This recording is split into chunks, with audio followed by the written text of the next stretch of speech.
Okay, ready to go. Okay, thank you. Good evening, everyone. Welcome to our special council meeting, May 6th, 2020. We have a number of items on the agenda regarding rezonings and those kinds of things. Go.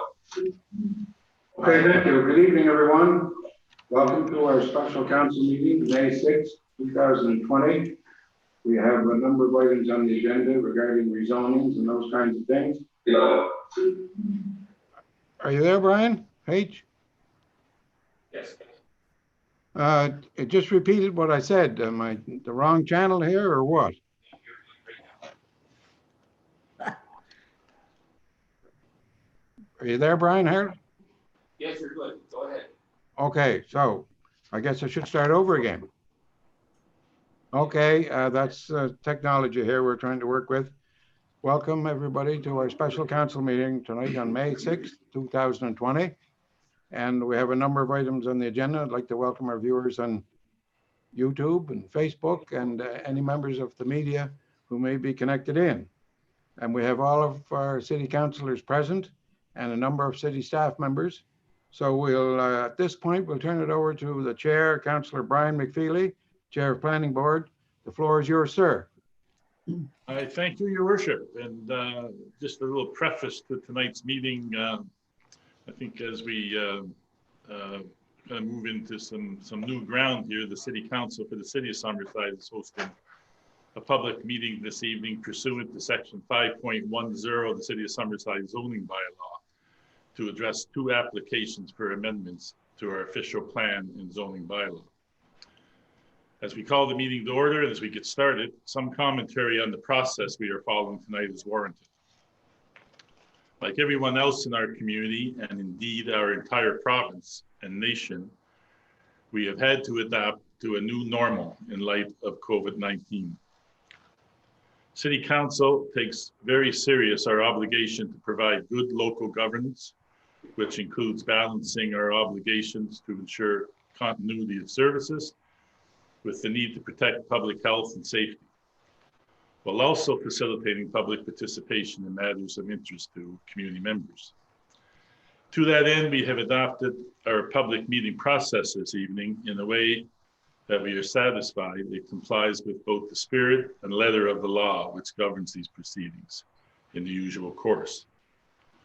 Our goal is to ensure that everyone who wishes to view, participate, or comment on tonight's public meeting has the opportunity to do so, whether they have internet access or not, or whether they are comfortable leaving their homes or not. We believe we have accomplished this by providing the following facilities. Council authorized electronic participation in tonight's public meeting pursuant to Section 10 of our procedural bylaw, adopted by resolution on August 20th, 2018. Tonight's public meeting is being live streamed on YouTube, and the full video will be placed on the city's YouTube channel after tonight's meeting for later viewing. The city has made available video conferencing facilities in the boardroom on the 3rd floor here at City Hall and a credit union place to facilitate public viewing and speaking opportunities while respecting all social distancing and related public health guidelines. Interested individuals have been invited to attend these facilities. We have ensured that each facility is hosting fewer than 5 members of the public, and that our facilities are large enough to ensure adequate social distancing. I understand a number of people have made arrangements to attend these facilities this evening, and certainly in council chambers here we have 5 people, myself and Brian Herlick and the proponents of the applications and a couple of people from the public, so who will be introduced later. Individuals who wish to speak at tonight's meeting, whether via telephone from their own homes or at the facilities we have provided, were invited to arrange their participation with our development officer, Linda Stevenson. I understand that several people made arrangements, and we'll hear from them later. Finally, individuals who wish to provide written commentary were invited to email comments to Linda or drop off written comments at City Hall. I understand as well that several people have just getting a little feedback here, and we look forward to reading and considering these comments for the rest of the residents. In a break from tradition, we have left the written comment period open until tomorrow evening at 6 p.m. And we certainly invite further written comments to be dropped off at City Hall or emailed to Linda Stevenson at linda.stevenson@city.summerside.pe.ca. And again, just to reiterate that that those can be received until 6 p.m. tomorrow evening if anybody has comments that they wish to have in the record relating to these applications. Those procedures are unprecedented as the public health crisis in which we are all find ourselves. We acknowledge that these procedures are not perfect, and we welcome feedback from residents. We believe that these procedures encompass all that can be done given current public health restrictions to ensure maximal public participation by ensuring that everyone who wishes to watch this meeting can watch it, by ensuring that everyone who wishes to speak at this meeting will be heard, and by ensuring everyone who wishes to provide written comments has the fulsome opportunity to do so. So with that, Your Worship, I will move right into the public meeting number 1 with your permission, sir. And it's a official plan and zoning amendment application for 678 Water Street East. The background to this application: an application was received from Strategic Holdings, Inc., Nathan Kember, for a portion of PID number 72421, portion A and B. The purpose of the official planning zoning amendment is to allow a 54-unit apartment building. The application is to amend the city official plan and the zoning bylaw as follows. Proposed amendments: portion A, change the land use from commercial land use to residential land use. Change the zoning map from service commercial C2 zone to high density residential R4 zone. Portion B, change the zoning map from single family residential R1 zone to high density residential R4 zone. And the map is attached to the meeting package there as well, Your Worship. The application was advertised in the April 24th edition of the Journal Pioneer, and letters were mailed to property owners within 60 meters or 200 feet of the subject properties. Service commercial C2 zone, current zoning, portion A. The purpose of this zone is to provide for large and medium-sized commercial uses, which need road frontage for ready vehicle access and advertising exposure. Permitted uses subject to the bylaw requirements of C2 zone permitted uses. And I'm not going to read all these, Your Worship, with your permission. I think they're in the meeting packages, and we can, that's tabled there for the record. That's fine. Commercial uses, residential uses, institutional uses, and discretionary uses, which are subject to council's approval. The C2 zone discretionary uses, commercial, I'll read these, there's not that many of them. The commercial are listed there: tavern, bar, lounge, flea market, tourism establishment, tourist home, and inn, crematory, accessory use to a funeral home, pool hall, institutional, utility facility. Conditional uses, subject to development officer approval in the C2 zone. Conditional uses include things like home-based businesses, tourism establishments, B&B, vacation rental properties, and secondary suites. Single-family residential R1 zone, current zoning, portion B. The purpose of this zone is to provide for low-density single-family housing and other compatible uses. Permitted uses, subject to bylaw requirements. R1 zone, permitted uses, single-family dwelling, accessory building, assisted living. Discretionary uses, subject to council approval.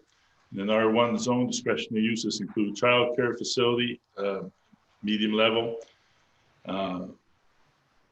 high density residential R4 zone. The proposed zoning The purpose of this zone is to provide for high-density housing in the form of apartments, as well as housing in the form of single-family semi-detached duplex dwellings, row house, townhouse, and other compatible uses. Permitted use is subject to bylaw requirement. The R4 zone permitted uses, they're listed there, so I won't read them all. Discretionary uses include the R4 zone, include tourism establishment, tourist homes and inns. Conditional uses subject to development officer approval include things like home-based businesses, tourism establishments, including bed and breakfast, vacation rental properties, and secondary suites. So now is the time in the meeting where we invite comments and questions. We begin that normally, and we will tonight, with inviting the applicant, Nathan Kimber, to say a few words if he wishes.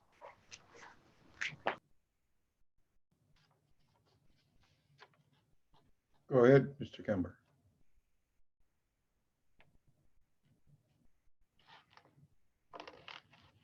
You got a place for him to speak there, Councillor McFeely? I think they're just getting it re-sanitized for Nathan to come up and speak. Okay. Thank you. Yep.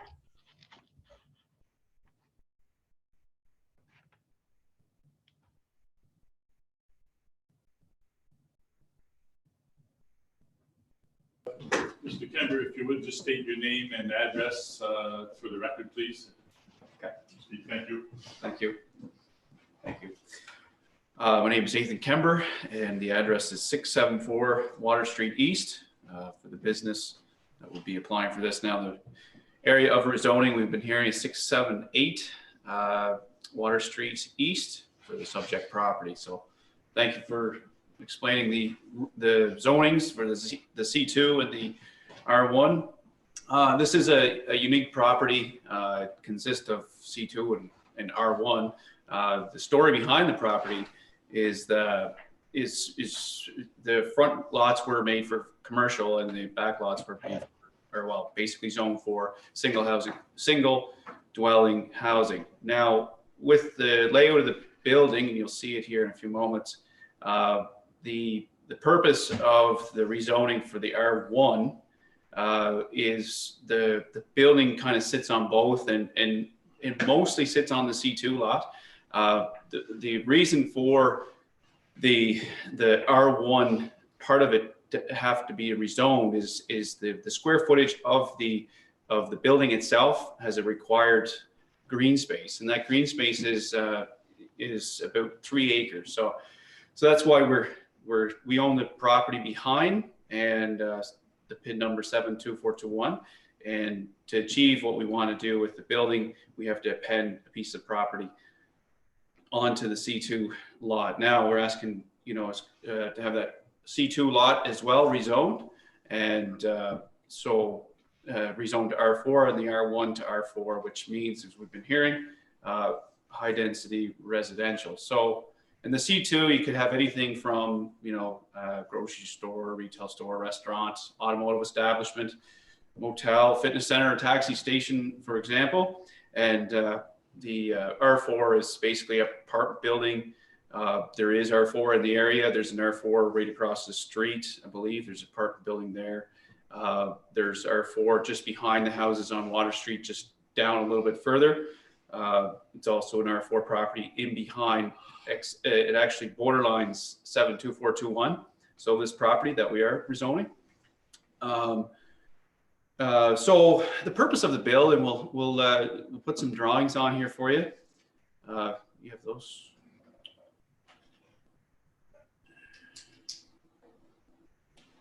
So as you can see, the building sits up by the Water Street, and there is a proposed road, and this right of way has been in the books for a long time, I believe, is my understanding. And the road will come down beside the mall and beside the new building. It's actually, it's a 59 unit. I know the application says 54, but we were able to go to 59, and we've just been updating the plan so quickly that it's now at 59. So Just wanted to clear that up. Now, this road here comes in by this off Water Street. I understand that Gillespie will be straightened to come in line with this road. So that will help with any issues. I know there was a concern about the water or about the wash world next door about people pulling out. So we fixed the front parking lot to pull out onto the new road. And then as you can see, you come down the road and then the road will come around the backside of the New City Plaza on a curve, and then it'll go over towards the large parcel 72421. And with this road also allows accessibility to enter the parking garage down below. So, and the whole purpose of building this building, I did mention it earlier, but we were really responding to the housing crisis before the COVID crisis kind of took the attention. There's still a housing crisis. I do believe that strongly. I have many of my own apartments, and anytime anyone came up for rent, it's instantly rented. And, people are so happy to get them, and, to the point of crying. So it is a serious issue. I believe it's not just Summerside, it's right across PEI. And so this is our response to it. And I already mentioned, due to the size of the building, we have to, as you can see, the plot plan layout, most of the building sits on the original C2 zone. The C2 zone, so 7241 or 72421, the PID number includes the lot that it's sitting on, lot 1, and then the large parcel out back, and also lot 4, which is beside the Ben's Bakery building. So we're just appending a piece on. It's going to include some there's a brook there, some wet area for green space. It's a beautiful brook and pond there as well, and it'll go along nicely for the tenants. So that's the site plan. We'll go to a visual, and there's I believe there's 47 parking spots in the basement, 34 outside, and as well there's overflow parking in the mall parking lot, which the mall parking lot doesn't always fill, so there's lots of extra parking spaces there. So this is a rendering of the building. As you can see, it's very beautiful, it's pretty, and it's really state of the art. This building we're talking about here is not just a normal building. This building is designed to meet a high level of sustainability and energy efficiency. So when tenants look at this building, they have their base rent, but they also must look at what does this building have to offer. So this building has to offer, it will exceed 50% of the energy efficient sustainability code of the National Building Code. It will achieve that or greater. So that could mean, in terms of construction, that would mean, we're talking R32 walls for insulation, and we're talking R30 or R50 for roofs, and R10 under the slabs, and as well heat pumps for cooling and heating for every unit, LED lighting, of course.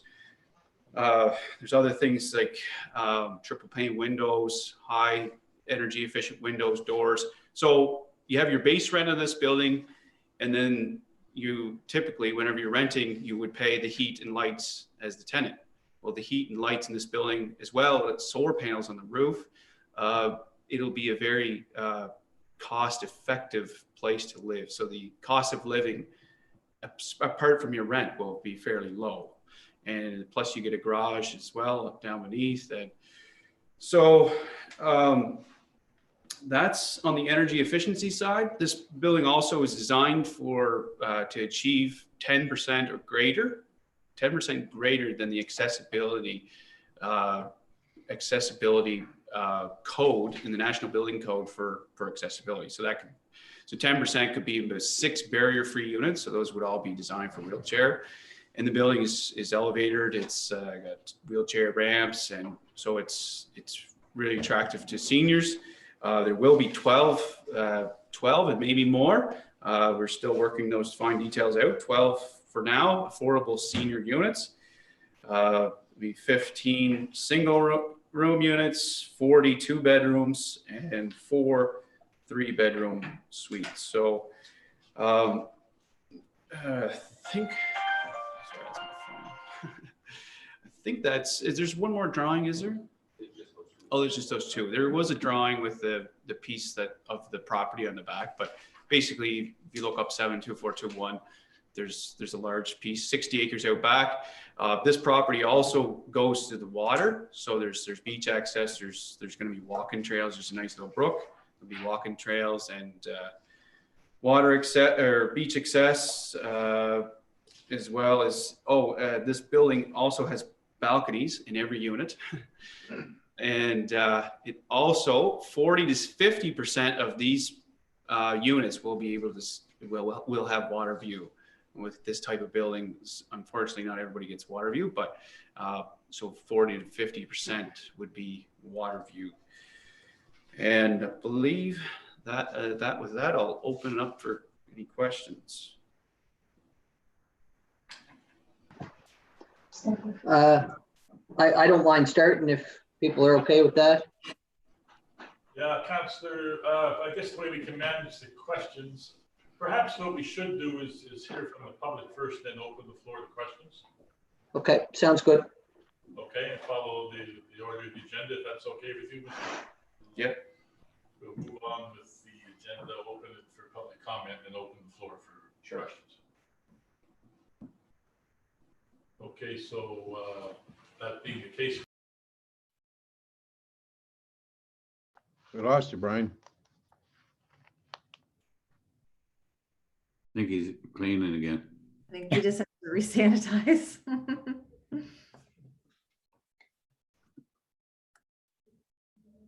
You still there, Councillor McFeely?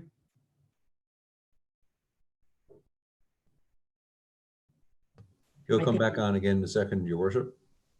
Okay.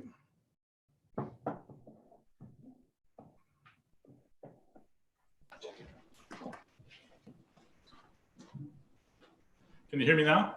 Go ahead. Yes. So I think what we'll do is move into comments from the public before we move into questions. We have some written comments, submissions, so perhaps we'll read those into the record. I know we have one from Mike Martin and Julie Hall, and I know that Councillor Adams was asked to read that into the record tonight, so I would ask Councillor Adams to do so now. Okay. Okay, so can everybody hear me? It's from Mike Martin, Julie Hall, address 705 Water Street East, which is across the road from the property in discussion tonight. Addressed to the City of Summerside Mayor and Council members, Development Officer, 275 Fitzroy Street, Summerside. Good afternoon, Your Worship, Mayor Stewart, City Council members and guests. I am writing this letter in response to notice of an application from Strategic Enterprises to have the City of Summerside's official plan amended from commercial land use for portions of PID 72421 to residential, as well as the city's zoning bylaw from service commercial C2 and single family residential R1 to high density residential R4. This proposed rezoning of said parcel is to allow a 54-unit apartment building as well as future buildings on the property. As a property owner within the 60 meters, we have a vested interest in the development of this said property. I will be honest, when we first heard the news of this high-rise development and rezoning of the property, we were deeply concerned. Not only does this area of Summerside offer wonderful water view for property owners, it also contains some long-standing waterways and marshlands. For decades, we've enjoyed the view of the open water as well as the natural habitat the marshlands provide. After reading the official plan and future land use plan for the City of Summerside, it is clear to me that the Mayor and City Council members are equally committed to the protection of green spaces and natural habitat contained within Summerside. I have already voiced my concerns with both representatives from the Planning Department as well as with Mr. Kember from Strategic Enterprises directly. I have been assured from the Planning Department that the proposed development has to meet strict guidelines set forth by the Provincial Department of Environment to ensure the protection of the current wetlands. After speaking with Mr. Kember and being provided a guided tour of the proposed area for the development, He has assured me that he is also dedicated to following the guidelines set forth by all applicable provincial and municipal departments and is committed to preserving the existing wetlands and waterways. I would like to take this opportunity to thank Mayor Stewart and council members for giving us the opportunity to speak on the record about our concerns and to recognize that there seems to be great guidelines and regulations in place to protect our city's green spaces and wetlands. Sincerely, Mike Martin and Julie Hall. Thank you. Thank you, Councillor Adams. Two other submissions that we did receive. One was from Kenneth Hickey. I think he owns PID number 63544. Is that correct, Linda? We don't have his address here per se, but we have the property number. And he basically responded on the letter that went out under Linda Stevenson's signature with a note at the bottom of that letter that I have no problem with this, signed Ken Hickey. So I don't think I need to read Linda's letter into the record. And the third one was received from Kent Painter, who owns the property next door, Wash World. Was sent on April 23rd to Linda Stevenson, subject 678 Water Street East. Hi, Linda. I recently received the bylaw amendment notice for the parcel next to Wash World on Water Street East. The only concern that I have is turning the commercial into C4 and allowing that should be R4, I think, and allowing a 54-unit apartment building is the future complaints from residents on noise from car wash. Not sure if you are aware, but we operate 24/7 and 365 days a year. And I have found a similar situation in Charlottetown where apartments were built directly behind the car wash, that residents are complaining about noise from wash as people use our facilities. I'm not against the project, but have been in this location for 20 years, and the nature of the business is that we have customers there at all hours of the day and night to use our facilities, and would like it on record that this is the way our business has to operate. Kent Painter, Wash World. Thank you. So with that, Your Worship, we would then now open the floor to, excuse me, how do you wish to say a few words and make comment? Most of my concerns have been addressed. So your concerns have been addressed, you sure?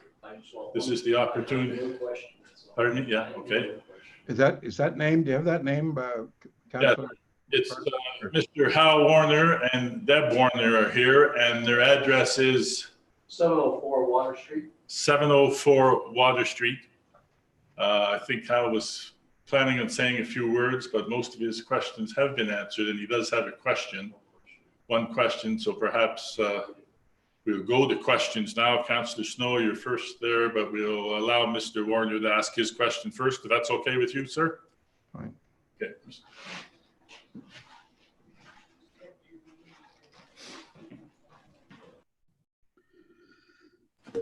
Come to the mic once we're sanitized here.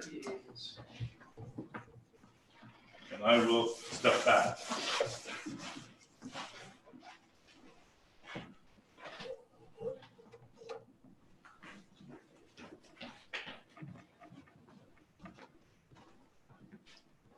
Good evening. As Brian stated, my name is Hal Wervers, Brian, but that's okay. I've seen the proposal now, and I was talking to Mike Martin as well before that letter, and I trust he has researched it more than I have. However, I do have a question, and that is of Nathan, and that would be, if the whole area is zone C or R4, what's to prevent the plans from changing from where it's going to be into further down the field or somewhere down by the water or adjacent to 702 or 4 Water Street? Do I get an answer like this, or? Want me just to answer all the questions? I don't think council can hear you from there, so we'll probably get you to take the podium. Yeah. And we're going to have to sanitize again. Okay, no, that was the only question I have. There were other questions, but as I said, I saw further details here and I'm quite happy, except for that one. Hope you sanitized my desk. Sure. No, not you.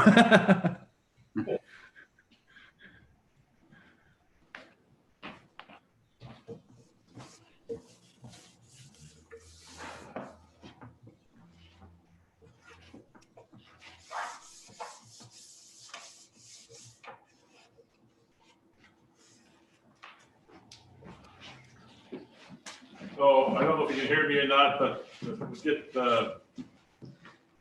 take the mic again, and then council can ask questions, or any members of the public. It's a little bit different here. So I know Councillor Snow was going to kick it off. I'm not sure how we should manage who goes next, that type of things. I'm not going to have a mic, so maybe if people could just take a turn and ask the questions that they have, and then we will proceed. Mr. Kim. So I'll start with the first questions to keep them in order, so I can keep track of them all and answer accordingly. So Mike Martin's concern there with the waterways, I believe, and people that know me, they know I like rivers and waterways and boats and oceans and whatever. So this brook that comes through with the water in the large salt marsh at the end of the property, it's 63 acres of the whole parcel, and there's a beautiful salt marsh, and it brings in a lot of wildlife and stuff like that. And there's a brook and there's trees and there's some walkways and bridges through there, and we plan to kind of make that as an attraction to the tenants so they can walk and enjoy the wildlife too. Salt marshes, if anybody that's involved with wildlife, they'll know that there's a great value in that, and there's actually, it's an attraction to some people. So and people can't build in front of you with the salt marsh, and it also, another unique thing about it is it stops erosion. So I know there's 3,500 linear feet of waterfront on this property. It's a large property, and about half it's a salt marsh. So that's 1,500 feet. That's 1,500 feet that we don't have to protect. The other part is eroding. We lost 2 feet last year, so on a large field, and so there is erosion concerns as well out there. But anyway, answering the question directly, the waterways, we are just as glad to work with environment on them, to protect them, to bring them, to incorporate them into the design. They're beautiful to look at, and they bring lots of beauty with them. So that's that. The car wash from Kent Painter concerns. Do you have the building plot plan? I just had those two diagrams. Yeah, the plot plan. Can you just show the first one again?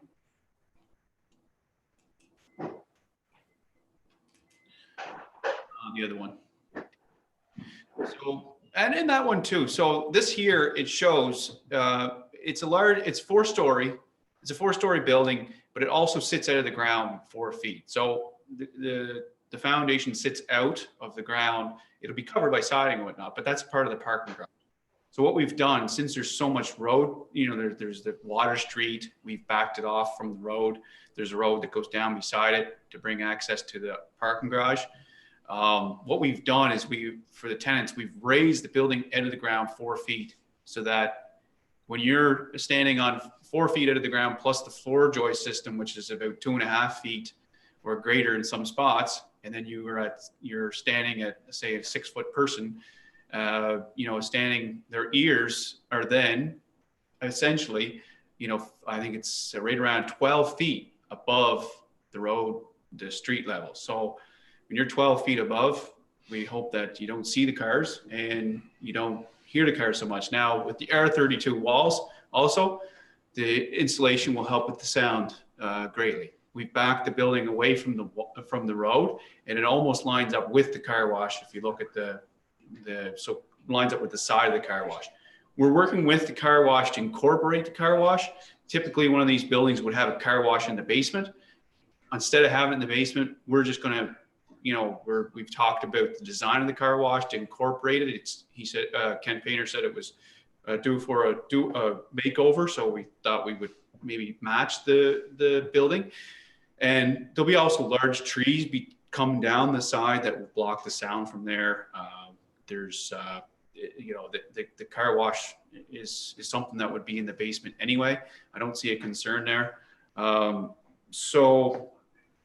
As well, you could have the concern with the mall on the other side. Well, that's why we've made the green space there with the parking spaces on the mall side. So that green space will have large trees as well go across, and there will also be trees on the building side as well. So that helps with the barriers. I think that's it for that. So that answers, I believe, Kent's concerns. Now, with the R4 going down into the other property, is your question, and future projects. So with any development you look at is, okay, what's at the back of the property? So this is at the back of the property, farthest away from the water view. So it would be the highest building, so it can see over the other ones. So the plan is with the other ones is to keep them low. Keep them low so you don't see over them. But regardless to say, I've also told Mike that we want to work with them to not block his view, of course. A lot of this property that we're rezoning, it only goes down over half of the property. And, I forget how many feet it is exactly, how deep this property is, but it's pretty significant. It's almost a kilometer. But with the R4, the future, right now, the concern is that we need to have so much green space for the footprint of the building. So a lot of that is going to be that R4 space is a part of that building, and you can't build anymore on that property because it's considered a green space for this property. So I don't know if that answers your question completely, but that's the purpose why we're bringing it down to add on to the green space requirement for the footprint of the building. Are you planning to build more of them? I think the city has a plan for a road down there, but I don't know, but we haven't thought that far down the road yet, so I don't really have an answer to that. I don't know, Linda, if you may comment on that. I'm not aware of any plan for a road down there, but it may be in the plan. That was Brian? Yes, Councillor. It was in a plan years ago there with the east-west, it was in one of the official plans, wasn't it, Linda? With any road development, we have to look at where roads are going to go in the future. We don't have any immediate plans for that road, but at some point in time, we would assume that the road connections from the Lafergie subdivision will have to come across somewhere, but it's a ways down the road yet. Okay, thank you. So do those answer your question, Al? Okay, thank you. So we'll turn it over to any questions that council may have. Perhaps just stay there, Mr. Chambers. We don't have to desanitize again. I'll turn it over to Councillor Snow. Thank you, Councillor McFeely.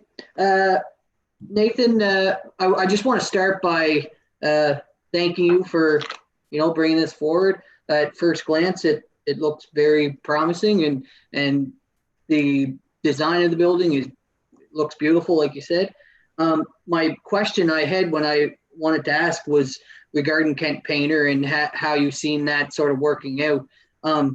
So you answered that, and you answered a lot of the other questions that either Mike or the gentleman that's there tonight asked, and I guess the only thing I have left to say is that you're obviously very prepared. You've done your homework, and you came in with a lot of the answers to questions we may have had.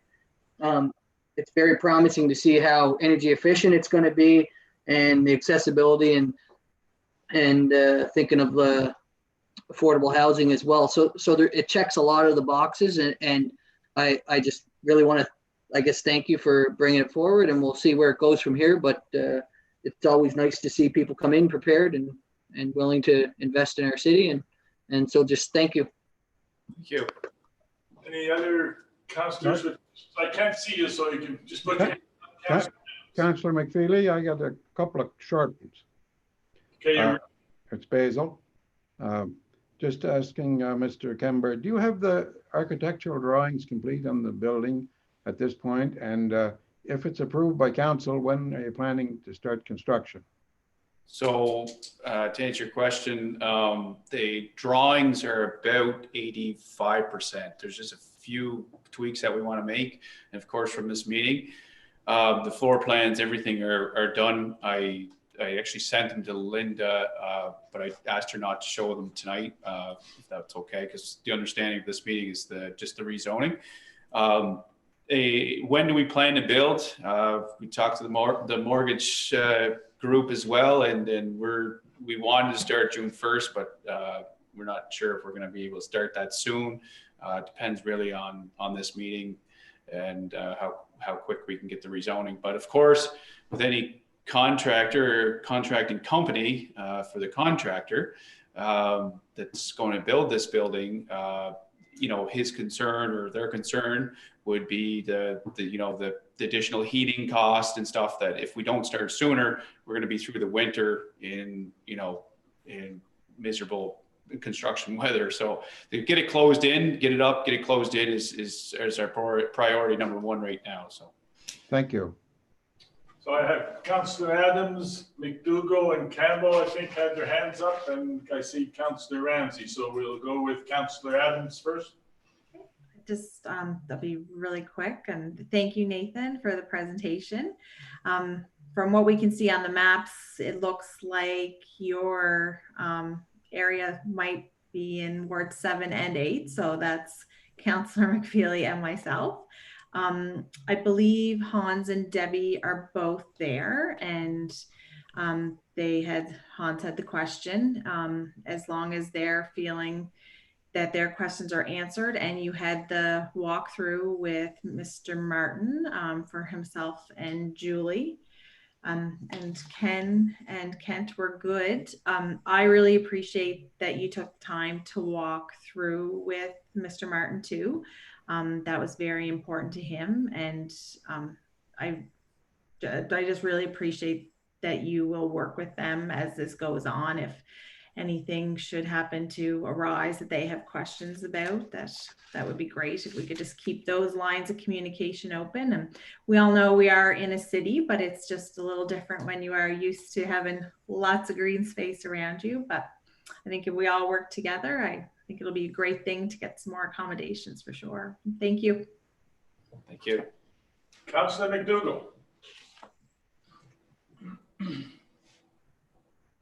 Not here. Councillor McDougall. We'll move to Councillor Campbell. Thank you. Oh, I thank you for the presentation. We've had turned down a couple of zone for us because the person that brought it forward wasn't prepared like you were, and I'm quite pleased with the preparation and certainly would support it. Thank you. Thank you. Councillor Ramsey. Thank you. Thank you, Mr. Kember, for your interest in participating in our housing situation here in Summerside, because it is a problem as it is everywhere. I love that you have 12 affordable units going, as well as 8 accessible units. That's awesome, because that's so needed as well, as you know, in the community. And you have addressed the green space and the wetland issue with Mr. Martin and Ms. Hall, and also Ken Painter's concerns and the support from Mr. Hickey, who's there as well. So I just wanted to say thank you for coming forward with this project. It looks beautiful, and I look forward to seeing it happen for you. Thank you. Thanks. Councillor Durham. Thanks, Brian, and thanks, Nathan. Nothing but support here. I just had a question for maybe Linda or Aaron, or maybe even Nathan, when you were reading the letter from Mike Martin and Julie Hall, and this might be irrelevant, but they used the word high rise. And I'm just wondering, does that term have a designated height, or is that just kind of a general term that people use to describe a building that might be more than the height in the general area? I'll let Linda answer that one. I can. I guess as far as our city goes. It's a general term. We have a height restriction in the R4 zone, so that would be the deciding factor of height of the building, or if need be, if he was exceeding that, he'd have to come back to council for a variance. Okay, great. I just haven't really heard the term high rise much, and I didn't know if that came with certain height restrictions, but no, like everybody else has mentioned so far, definitely great to see, and it was very prepared and interesting, and can't wait to see it happen. Hopefully. Thank you very much. Thank you. Deputy Mayor. Hi, Mr. Kember. Just want to thank you very much for a great presentation. You did a great job, and I think just to echo what everybody else has said, very pleased to hear that it's going to have energy efficiency up to around 50% of that national code. And the fact that there's an elevator and accessibility, I think that will meet a lot of needs in the community, as well as I like the layout plan of the, the different sizes of the apartments. I think that will be a real big help for people in the area. So I just wanted to commend you and thank you for your effort and the great job you've done on it. Thank you very much. Thank you, Deputy Mayor. I seen Councillor McDougall back there. I'm not sure he's hearing us. He's gone again. He's gone again. Yeah, he was back for a split second there. He must be having trouble. Technical issue, so we will move on. Any other questions or comments before we move on? Just before we finish this one, we'll make sure that Mr. Kember knows the next procedures for the meetings and how things are processed. So it has the right dates and times and those kinds of things. Yes, we're going to review that now, Your Worship. Okay. Thank you very much, Mr. Kember. I'll give you your distance here. We will need to sanitize. There's Bruce. Oh, he's back. What's going on, Bruce? Welcome back, Cotter. Councilor McDougall, did you have a question there before we lost you? I don't think he's hearing us.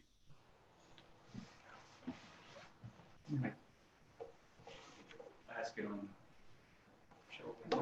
Councillor Bruce, did you have a question for Mr. Kember? He's got no sound. He's gone again. The best he's ever sounded. So we'll proceed. The explanation of the process, number 5 in our process tonight. Explanation of the process. In order to process an official plan and zoning bylaw amendment, the following steps are required. The zoning bylaw amendment is read the first time and declared as read the first time at a first council meeting. The zoning bylaw amendment is referred to planning board for review and recommendations. So those steps 1 and 2 take place at the same meeting of council, and that's what's taking place this evening, those first 2 steps.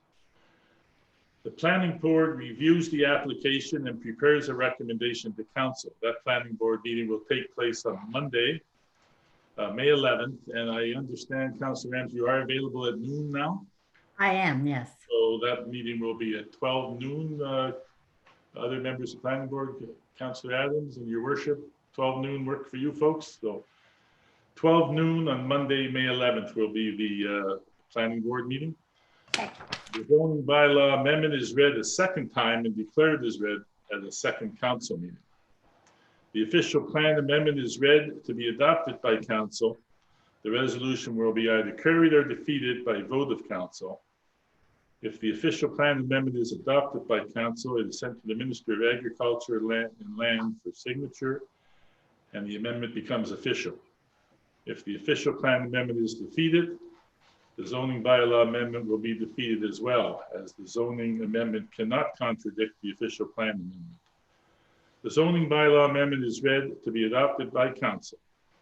The resolution will be either carried or defeated by vote of council. If the zoning bylaw amendment is adopted by council, it is sent to the Ministry of Agriculture and Land for signature, and the amendment becomes official.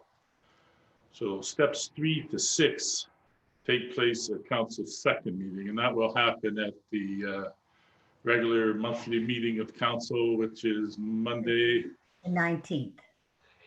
Tuesday, 19th, because of the holiday. Yeah, okay, sorry. So Tuesday, May 19th.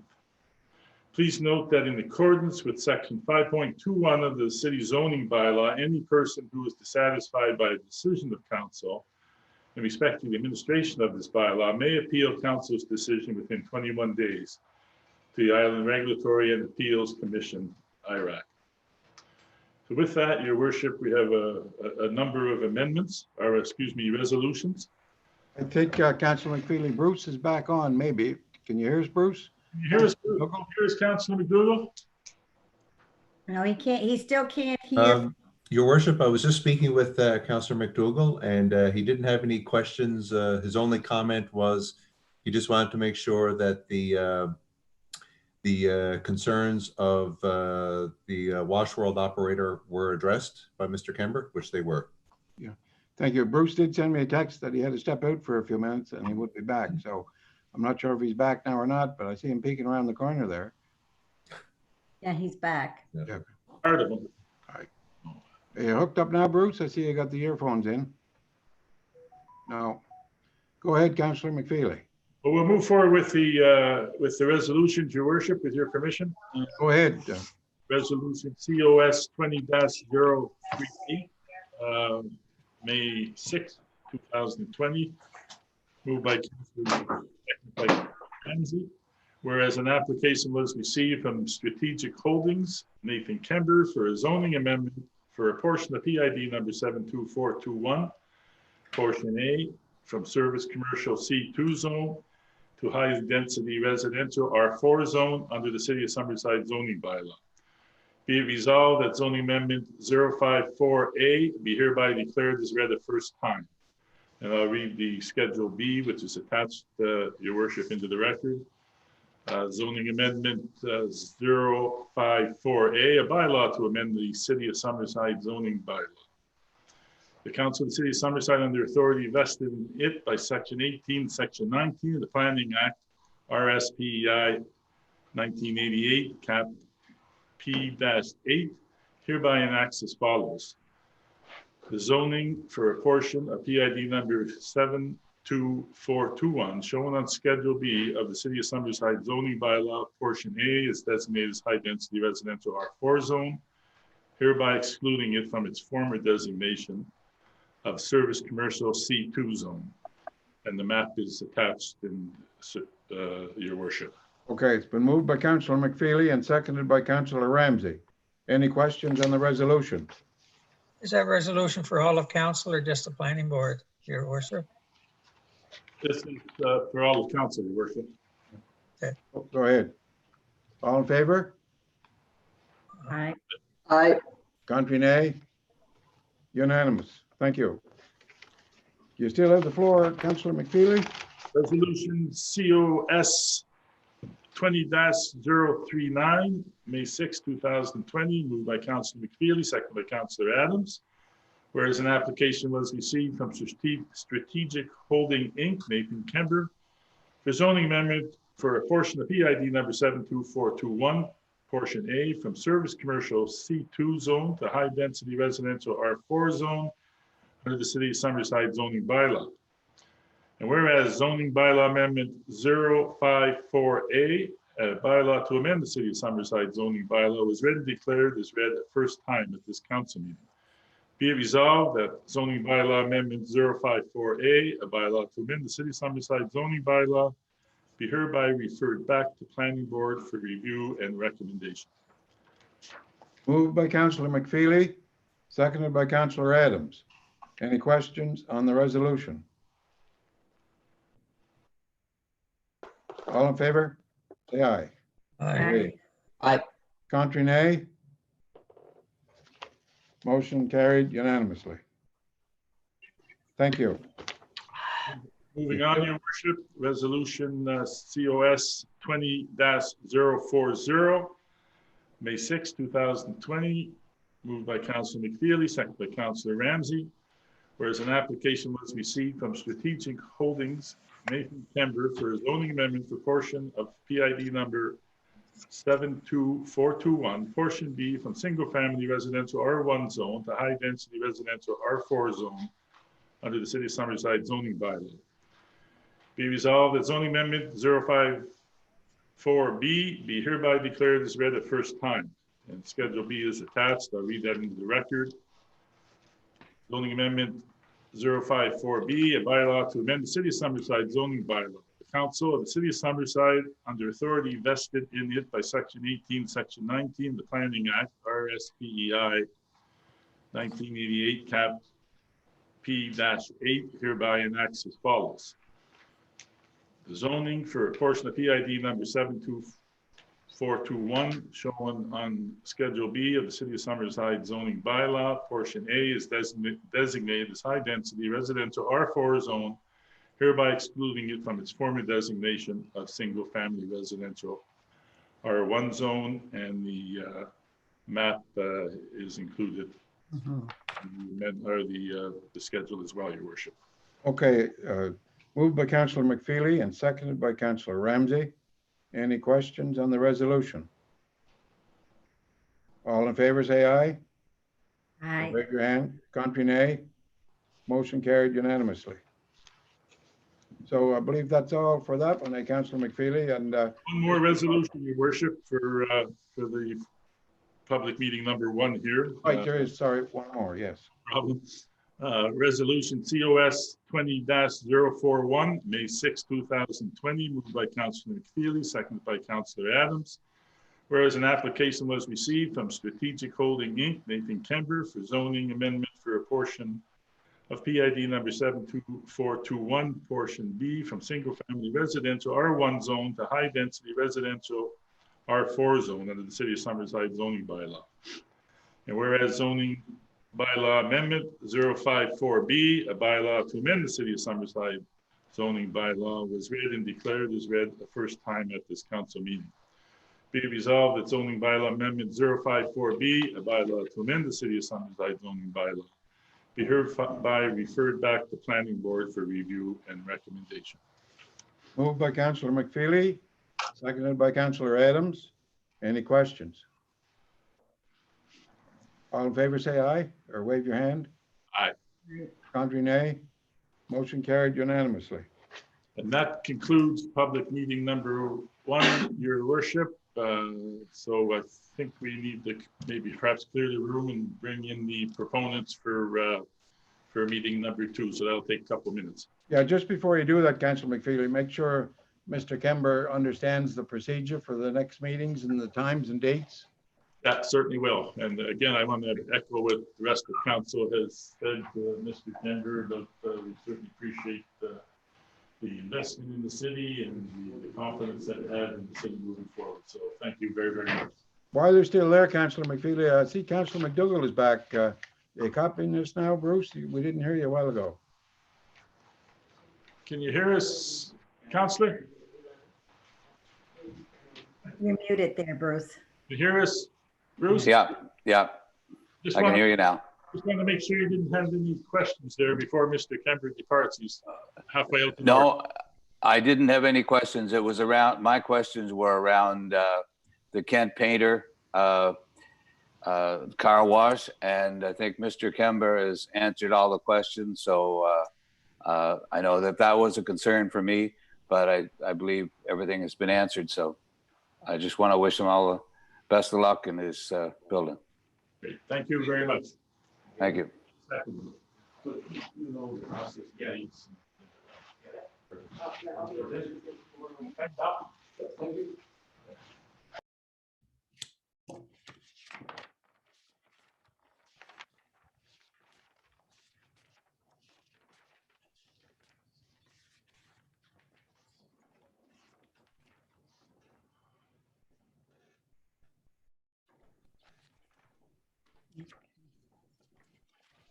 Everybody's so quiet.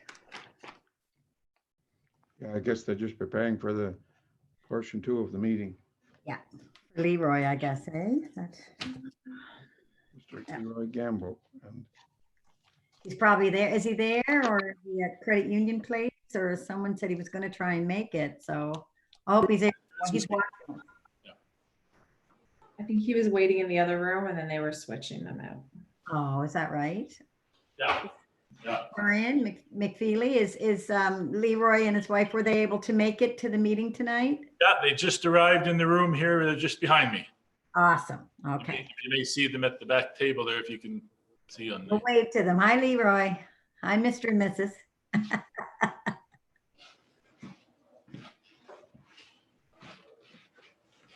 So I think we're ready to go, Your Worship. go ahead, Councillor McFeely.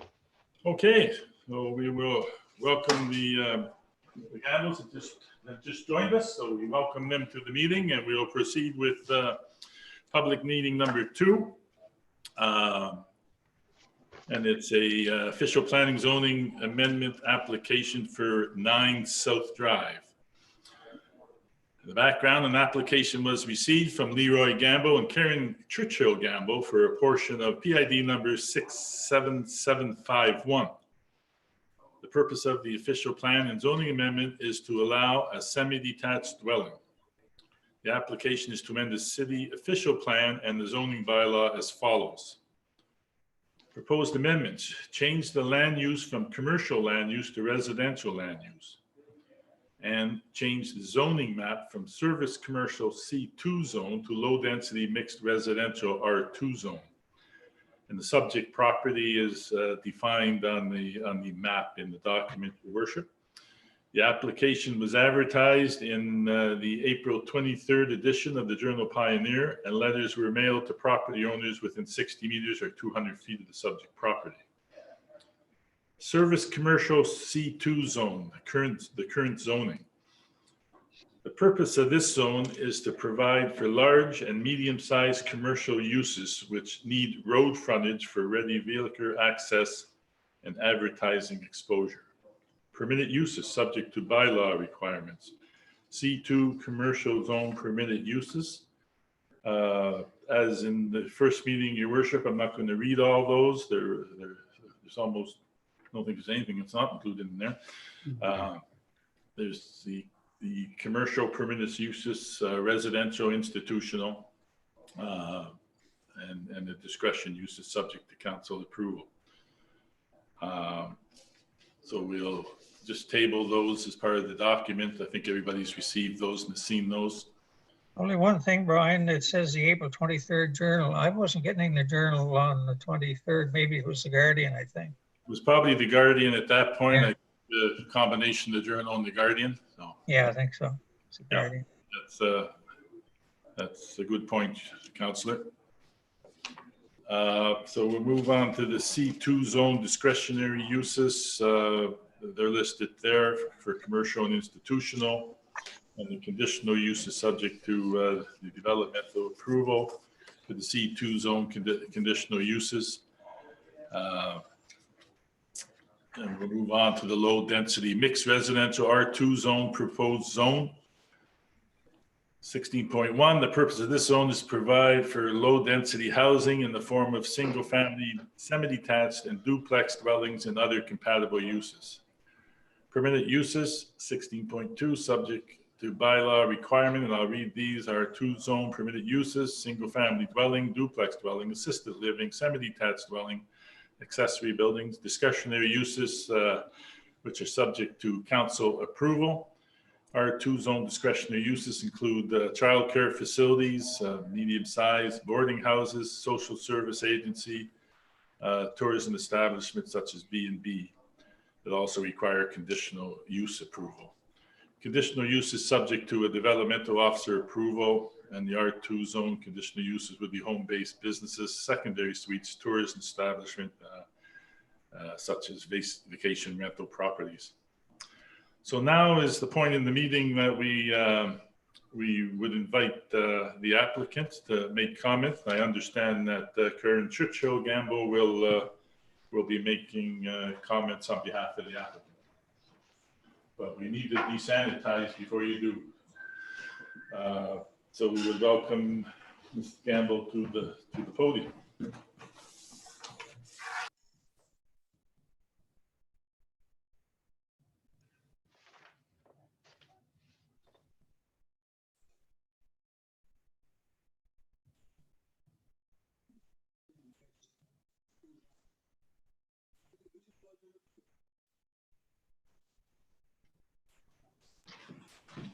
Good evening, Mayor Stewart and City Councillors. The reason Leroy and I are here this evening is that we would like to put a semi-detached at 9 South Drive. We plan to live on one side and a family member is going to live on the other side. And this is a process. It's taken a lot of thought and deliberations, but we want to go forward with it. So we're certainly hoping we'll have the approval of City Council. Thank you. Maybe I will ask you, Mrs. Gamble, just to stay at the podium so we don't have to desanitize in case there's questions. No other members of the public here that would have questions, and I don't believe we've received any written submissions at all. Linda? We had one inquiry. It was just basically looking for clarification as to what the property was being rezoned for and what was the intended purpose. Other than that, there was no other comments.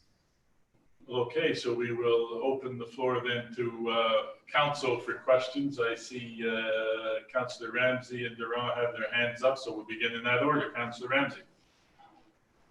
Hi, Karen, and I just wanted to just congratulate you on this little project that you and Leroy are moving forward in. It'll be nice to have a home in that area. So hopefully everything works out for you guys, and I just wanted to say that to you. Thank you very much. Councillor Durand, and I see Councillor. Yeah. Thanks, Brian. Hi, Karen. Certainly. I just live up the street on North Drive and I can almost see the lot if I look out the window. Just curious, is this where the school was? Is that why this was previously zoned commercial? I don't think it was where the school was. I think I raised that question and perhaps with Linda.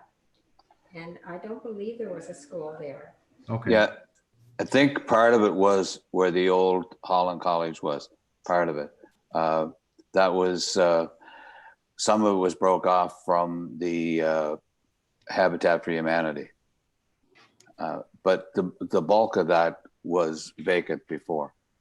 Okay, so anyway, changing it will certainly bring it in line to what's there already, and I'm sure it'll be very nice, and can't wait to see it pop up in the neighborhood.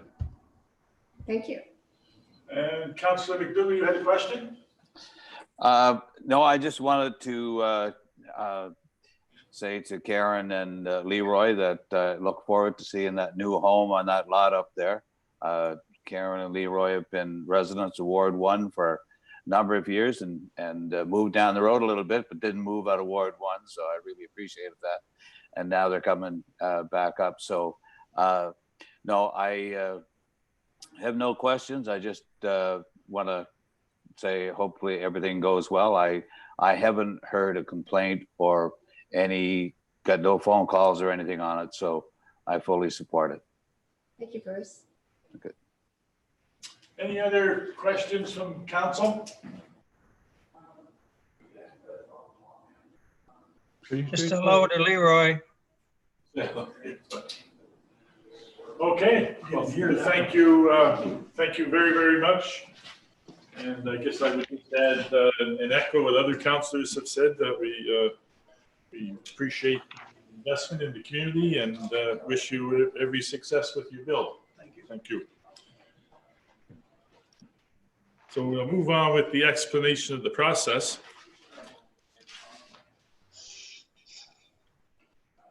In order to process an official planning zoning bylaw amendment, the following steps are required.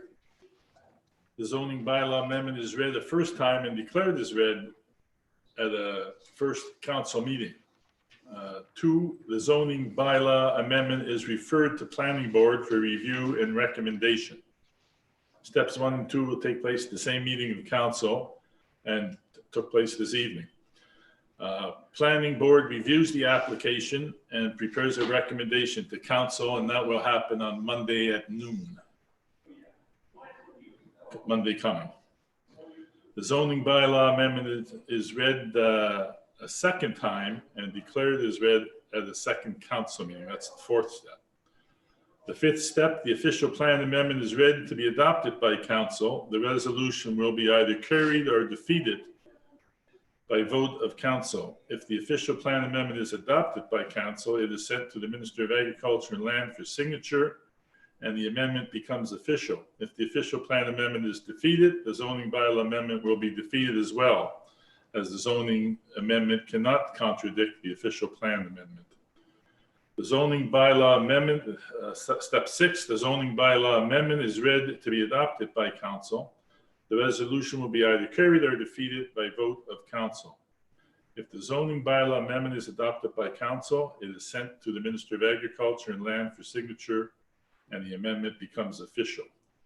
So steps 3 to 6 will take place at council's second meeting, and that will happen at the regular meeting of council on Tuesday the 19th, I think it is. Please note that in accordance with section 5.21 of the city zoning bylaw, any person who is dissatisfied by a decision of council in respect to the administration of this bylaw may appeal council decision within 21 days to the Island Regulatory and Appeals Commission, IRAC. We have a couple of resolutions, Your Worship, and I can read those now if you wish. Go ahead. You have the floor, sir. Resolution COS 20-042, May 6, 2020, moved by Councillor McFeely, seconded by Councillor Ramsey. Whereas an application was received from Leroy Gamble and Karen Churchill Gamble for a zoning amendment for a portion of PID number 67751 from service commercial C2 zone to low density mixed residential R2 zone under the City of Summerside zoning bylaw. Be resolved that zoning amendment 060 be hereby declared as read a first time. And Schedule B is attached, and I'll read that into the record, Your Worship. Zoning amendment 060, a bylaw to amend the City of Summerside zoning bylaw. The Council of the City of Summerside, under authority vested in it by Section 18, Section 19 of the Planning Act, RSPEI 1988, Cap P-8, hereby enacts as follows. The zoning for a portion of PID number 67751, shown on Schedule B of the City of Summerside zoning bylaw, is designated as low density mixed residential R2 zone, hereby excluding it from its former designation of service commercial C2 zone. And the map is attached there, Your Worship. Okay, it's been moved by Councillor McFeely and seconded by Councillor Ramsey. Any questions? All in favor, say aye. Wave your hand. Aye. Contrary nay. Motion carried unanimously. And our final resolution of the evening, Your Worship, Resolution COS 20-043, May 6, 2020, moved by Councillor McFeely, seconded by Councillor Adams. Whereas an application was received from Leroy Gamble and Karen Churchill Gamble for a zoning amendment for a portion PID number 67751 from service commercial C2 zone to low density mixed residential R2 zone under the City of Summerside zoning bylaw. Whereas zoning bylaw amendment 060, a bylaw to amend the City of Summerside zoning bylaw, was read and declared as read the first time at this council meeting. Be resolved that zoning bylaw amendment 060, a bylaw to amend the City of Summerside zoning bylaw, be hereby referred back to Planning Board for review and recommendation. Moved by Councillor McFeely, seconded by Councillor Adams. Any questions on the resolution? All in favor, wave your hand. Say aye, and all of the above. Contrary nay, carried unanimously. And that includes our 2 items on the agenda, Your Worship. So is that everything? Is there anything for the committee of the whole, Brian Harlick? Or is that it? He says not. We're good to go. So is there somebody prepared to move a motion to adjourn the meeting? Councillor Snow moved and seconded by Councillor Adams. All in favor?